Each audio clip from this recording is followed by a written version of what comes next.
హామీ చట్టంలోని అనకాపల్లి జిల్లాలో దాదాపు 54 కోట్ల రూపాయలు ప్రభుత్వం 9 వారాల నుండి బకాయిలు ఇవ్వకుండా ఇబ్బందులు పెట్టినటువంటి పరిస్థితి ఈరోజు కనిపిస్తుంది. దీనివల్ల రోజు రోజుకి కూలీల సంఖ్య అటువంటిది తగ్గిపోతుంది. కూలీలు తీవ్రమైనటువంటి ఇబ్బందులు పడి పస్తులతోనే పని చేయలేక ఈరోజు ఉపాధి కూలీల యొక్క మ్యాండేట్స్ అటువంటివి తగ్గిపోతూ ఉన్నాయి. కాబట్టి పెండింగ్లో ఉన్నటువంటి ఉపాధి కూలీల యొక్క బకాయిలు ఏదైతే ఉన్నాయో అవన్నింటిలో కూడా తక్షణమే ప్రభుత్వం చెల్లించాలని చెప్పేసి డిమాండ్ చేస్తూ ఉన్నాం. రెండోది, 15 రోజులకు ఒకసారి ఉపాధి కూలీలకి ప్రభుత్వం బిల్లులు చెల్లించకపోతే ఉపాధి కూలీలే పోలీస్ స్టేషన్కి వెళ్ళి కేసు పెట్టుకునేటువంటి వెసులుబాటు ఈ చట్టంలో ఉంది. కాబట్టి కూలీలు పోలీస్ స్టేషన్కి వెళ్ళి ప్రభుత్వం మీద ఎందుకు కేసు పెట్టకూడదని చెప్పేసి అడుగుతూ ఉంటాం.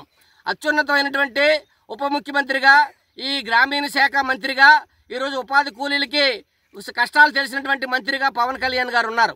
అటువంటి పవన్ కళ్యాణ్ గారు ఈరోజు ఉపాధి కూలీల కష్టాన్ని అర్థం చేసుకుని తక్షణ బిల్లులు చెల్లించాలని చెప్పేసి కోరుతున్నాం. మూడోది, ఈరోజు 7 రూపాయలు మేము కూలి పెంచాం, మీరు పండుగ చేసుకోండి అని చెప్తున్నారు. ఉపాధి కూలీలకి సమ్మర్ అలవెన్స్ తీశారు, మంచినీళ్ళ డబ్బులు తీశారు, తట్ట గుణపం పార డబ్బులు తీశారు, ట్రావెలింగ్ అలవెన్స్ తీశారు, పేసిప్పులు తీశారు. ఇక్కడేమో ఎండలో పనిచేసినటువంటి వాళ్ళకి టెంట్లు ఇవ్వట్లేదు, మంచినీళ్ళ డబ్బులు ఇవ్వట్లేదు. ఇవన్నీ తీసేసి 7 రూపాయలు ఇచ్చాం పండుగ చేసుకుంటానంటే ఉపాధి కూలీల పట్ల ఈ ప్రభుత్వానికి ఎంత ప్రేమ ఉందంటే మనకు అర్థమవుతా ఉంది. కాబట్టి ఇది సరైనది కాదు. సమ్మర్ అలవెన్స్ గతంలో ఇచ్చినటువంటి 30% కొనసాగించండి. తట్టా గుణపం పార మంచినీళ్ళు డబ్బులు ఇవ్వండి, పేసిప్పులు ఇవ్వండి, కూలీలకి ఇక్కడ టెంట్లు వేయండి. ఆ విధంగా పనిచేయడం ద్వారా కూలీల సంఖ్య అటువంటిది పెరుగుతుంది. ఆ విధంగా పెరగడం ద్వారా ఈ రాష్ట్రం అభివృద్ధి అవుతుంది.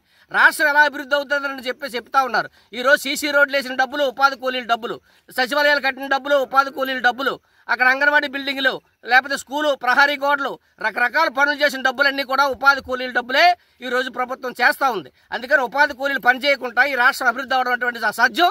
కాబట్టి ఉపాధి కూలీల పైన ఈరోజు రాష్ట్ర ప్రభుత్వం అభివృద్ధి అటువంటి చేస్తూ ఉంది. అందుకని దృష్టిలో పెట్టుకొని ప్రభుత్వం ఉపాధి కూలీలకి డబ్బులు గిట్టుబడే విధంగా చేయండి. 600 రూపాయలు కూలి ఇవ్వండి, 200 రోజులు పనులు కల్పించండి, ఉపాధి కూలీలు ఆదుకోండి అని చెప్పేసి మేము డిమాండ్ చేస్తూ ఉన్నాం. కాబట్టి ఈ ప్రభుత్వం వెంటనే ఉపాధి కూలీలు తక్షణ బిల్లులు చెల్లించాలి. 1,25,000 కోట్లు ఉన్నటువంటి కేంద్రంలో బడ్జెట్ని 1,00,000 రూపాయలకి తగ్గించారు. 1,00,000 రూపాయల నుంచి 90 కోట్లు తగ్గించారు, 80 కోట్లు తగ్గించారు. ఇప్పుడు ఈ సంవత్సరం 62,000 కోట్లకి ఈరోజు బడ్జెట్ అటువంటి తగ్గించేశారు. దీనివల్ల ఉపాధి కూలీలే తన కన్ను తాను పొడుచుకునే విధంగా, ఉపాధి కూలీలే పనులు పానిసే విధంగా ఈ ప్రభుత్వం సురకలు పెడతా ఉంది. ఇది తప్పు, సరైనది కాదు. ఉపాధి హామీ చట్టం అనేటువంటిది ఆ రోజు ఆర్థిక పరిస్థితులు మెరుగుపడడం కోసం, వాళ్ళ విద్య వైద్యం మెరుగుపడడం కోసం, వాళ్ళ పిల్లలు చదివించుకోవడం కోసం, వైద్యం చేయించుకోవడం కోసం, వలసలు నివారించడం కోసం ఈరోజు ఆ చట్టం అటువంటి చేయబడింది. చాలా ప్రతిష్టమైనటువంటి చట్టం ఇది. ఈ దేశంలో రైతుల కోసం, కూలీల కోసం ఏదైనా ఈ పాలక వర్గాలు, ఈ ప్రభుత్వాలు మంచి పని చేశాయంటే అది ఉపాధి హామీ చట్టమే చేశారు. దాన్ని కూడా ఈరోజు నిర్వీర్యం చేసి దాన్ని తీసేయాలనేటువంటిది ఈరోజు ప్రభుత్వాలు, పాలక వర్గాలు చేస్తున్నాయి. అందుకని ఈ గ్రామీణ ఉపాధి హామీ బిల్లులు ఏదైతే ఉన్నాయో చెల్లించాలని చెప్పేసి, బిల్లులు చెల్లించకపోతే మేము గడ్డి తిని బతకాలని చెప్పేసి ఇక్కడ గడ్డి నోట్లో పెట్టుకొని ఉపాధి కూలీలు వినూత్నమైన రీతిలోని నిరసనటువంటి తెలియజేస్తుంటారు. వీళ్ళ బాధలు అర్థం చేసుకుని వెంటనే తక్షణమే వాళ్ళ అకౌంట్లో బిల్లు వేయాలని చెప్పేసి మేము ఆంధ్రప్రదేశ్ వ్యవసాయ కార్మిక సంఘాలుగా ఈ ప్రభుత్వాన్ని అధికారులు డిమాండ్ చేస్తా ఉన్నాం. టెంట్ల సౌకర్యం కల్పించాలి, టెంట్ల సౌకర్యం కల్పించాలి. పెండింగ్ లో ఉన్న ఉపాధి హామీ బకాయిలు వెంటనే చెల్లించాలి, పెండింగ్ లో ఉన్న ఉపాధి హామీ బకాయిలు వెంటనే చెల్లించాలి, పెండింగ్ లో ఉన్న ఉపాధి హామీ బకాయిలు వెంటనే చెల్లించాలి, పెండింగ్ లో ఉన్న ఉపాధి హామీ బకాయిలు వెంటనే చెల్లించాలి. సమ్మర్ అలవెన్స్ 30% ఇవ్వాలి, సమ్మర్ అలవెన్స్ 30% ఇవ్వాలి, సమ్మర్ అలవెన్స్ 30% ఇవ్వాలి.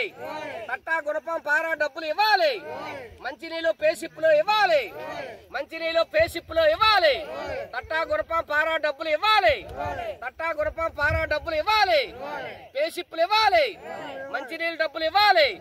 సమ్మర్ అలవెన్స్ 2,000 కోట్ల రూపాయలు వెంటనే చెల్లించాలి. రాష్ట్రంలో పెండింగ్ లో ఉన్న 2,000 కోట్ల రూపాయలు వెంటనే చెల్లించాలి. మన జిల్లాలో ఉన్న 55 కోట్ల రూపాయలు వెంటనే చెల్లించాలి. మన జిల్లాలో ఉన్న 55 కోట్ల రూపాయలు వెంటనే చెల్లించాలి. మన జిల్లాలో ఉన్న 55 కోట్ల రూపాయలు వెంటనే చెల్లించాలి. మన మండలంలో ఉన్న 3 కోట్ల రూపాయల బకాయిలు వెంటనే చెల్లించాలి. చీడికాడ మండలంలో ఉన్న 3 కోట్ల చెల్లించాలి.